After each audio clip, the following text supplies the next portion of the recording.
President election 2022 लगित ते waste Bengal मुख्यमंत्री ममता बनर्जी अपोजिशन रे नगवान को जुमित लगित ते 15 जून हिलो दिल्ली कॉन्स्टिट्यूशन क्लब रे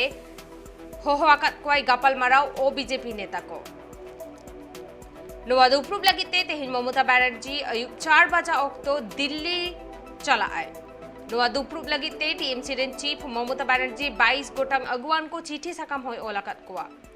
नवा दुप्रुब रे दिल्ली सीएम अरविंद केजरीवाल, केरला रेन CM Pinarayi Vijayan, Orissa CM Naveen Patnaik, Telangana CM K Chandrashekar, Tamil Nadu CM M K. Stalin, Maharashtra CM Uddhav Thackeray, Jharkhand CM Hemant Soren और पंजाब सीएम भगवत मान